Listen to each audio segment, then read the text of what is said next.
Hi everyone, Assalamualaikum warahmatullahi wabarakatuh. Welcome back to Just Speak English Club, channel yang khusus membahas banyak hal di dunia pendidikan, khususnya pembelajaran bahasa Inggris. On this occasion, I'd like to talk about hortatory exposition. Kalian pernah mendengar jenis teks yang satu ini? Kok ada mirip-miripnya ya dengan analytical expositions yang pernah dibahas di channel ini juga? Yes, teks hortatory ini sebenarnya adalah saudara kandung dari analytical exposition. Kedua jenis ini adalah salah satu bentuk teks argumentatif. Terus perbedaannya apa ya? Lalu fungsi sosialnya apa? Karakteristiknya gimana? Kalau mau membuat teks ini gimana ya caranya? Terus ada contohnya nggak ya? Tenang-tenang ya, gak usah panik, semua itu akan dibahas lengkap di sini. Jadi tonton ya sampai selesai dan jangan lupa bantu subscribe ya, like dan share video ini agar ilmu ini nggak berhenti di kamu. Thank you.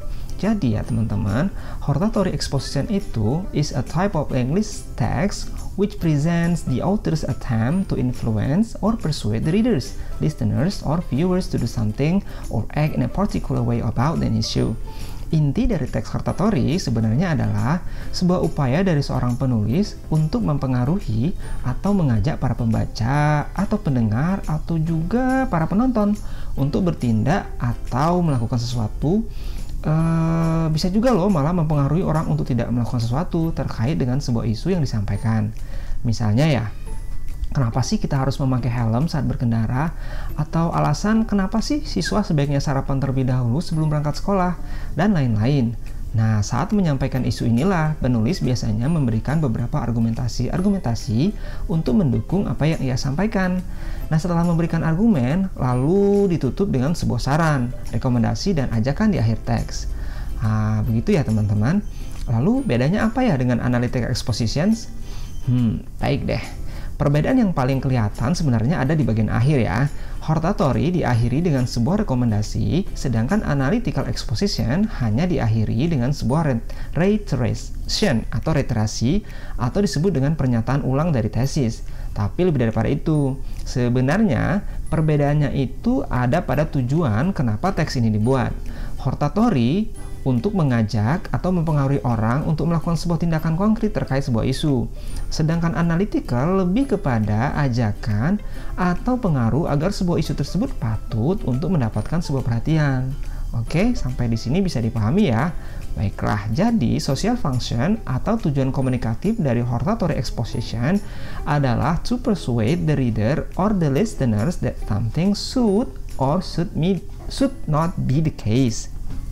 Oke, selanjutnya kita akan membahas tentang text organization atau bahasa lainnya generic structure-nya. Ada 3 generic structures. Yang pertama adalah thesis. Thesis ini biasanya introducing the topic and indicating the writer's point of view. Pada posisi ini atau pada tesis ditulis perkenalan topik dan juga menunjukkan di mana posisi sudut pandang atau posisi penulis itu terhadap isu tersebut. Misalnya ya, kita ingin mengangkat isu atau topik tentang mengapa sih kita wajib memakai helm saat berkendara, maka teman-teman mungkin dapat memulainya dengan isu seperti ini. Angka kematian akibat kecelakaan kendaraan bermotor menempati ranking pertama di seluruh dunia. Nah, gitu. Lalu kemudian teman-teman bisa melanjutkan dengan mengarahkan tulisan teman-teman pada kenapa ya orang harus memakai helm saat berkendara, alasan-alasannya, argumentasinya, dan lain-lain. Nah, itu adalah bagian tesis. Selanjutnya adalah arguments, nomor 2. Arguments is used to support the writer's position.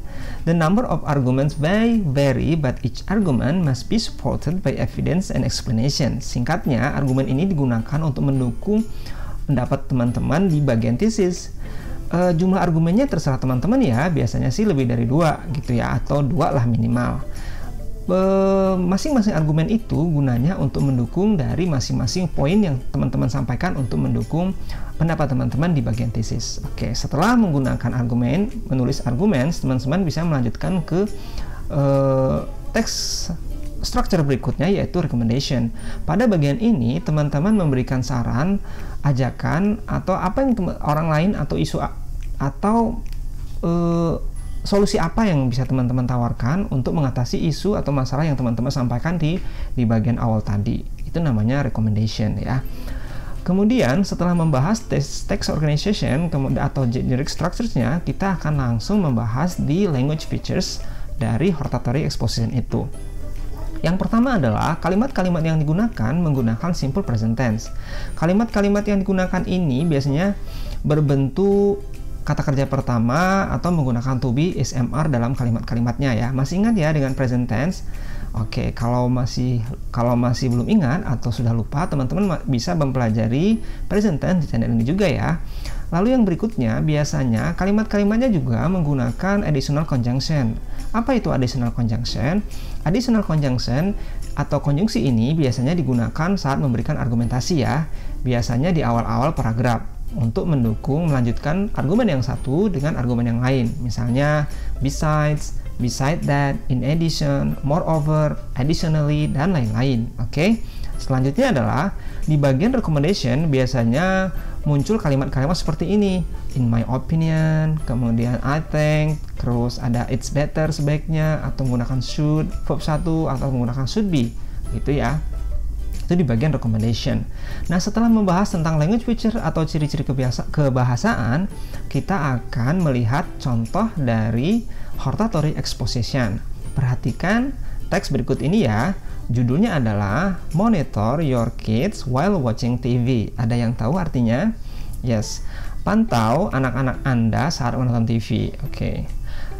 Di sini ada beberapa paragraf ya. Saya akan bantu baca paragraf 1, kemudian inti atau artinya ya. Television becomes one of the most important devices which takes place in almost houses. Television atau TV menjadi salah satu alat yang paling penting yang harus ada di dalam rumah ya. It can unite all members of the family as well as separate them. Sebenarnya dia bisa menyatukan anggota keluarga, bisa juga secara tidak langsung memisahkan mereka. However, is it important to know what your kids are watching? Sebenarnya penting nggak sih menyuruh atau mengawasi anak-anak Anda saat menonton TV? The answer is of course. Jawabannya tentu saja ya. And that should be done by all parents, dan hal itu harus dilakukan oleh semua parents. Nah, setelah memberikan sebuah tesis di awal paragraf, dia kemudian memberikan beberapa argumen ya. Di sini terlihat ada argumen 1, 2, 3, 4. Argumen pertama dia bilang bahwa televisi itu bisa mengekspos banyak hal ya. Bisa saja violence, kekerasan, kemudian pornografi juga di sana, kemudian consumerism dan lain-lain ya. Itu kalau di TV. Kemudian dia bilang ada juga di paragraf 3 ya, recent study demonstrated that spending too much time on watching TV during the day or bedtime often cause bedtime disruption, stress, and short sleep duration. Kata dia sih, sebuah penelitian menunjukkan kalau terlalu lama, terlalu banyak nonton TV itu bisa menyebabkan gangguan tidur, stres, dan lama durasi tidur itu terganggu. Oke, kemudian di paragraf 4 dia bilang sebuah riset lagi ya. Another research found that there is a significant relationship between the amount of time spent for watching television during adolescence and early adulthood and the possibility of being aggressive. Kata dia, kalau diartikan secara singkat gini, ada hubungan yang sangat signifikan antara jumlah waktu nonton TV antara orang dewasa dan anak-anak ya. Dan kemungkinan nanti saat dewasa, anak-anak yang terlalu lama menonton TV itu akan menjadi lebih agresif. Serem ya. Oke. Selanjutnya adalah dia bilang kalau ada lagi nih studi yang menunjukkan bahwa anak-anak yang menonton TV terlalu lama atau terlalu banyak itu bisa menjadi orang yang nggak aktif dan juga overweight, bisa kegemukan. Ya bisa jadi ya.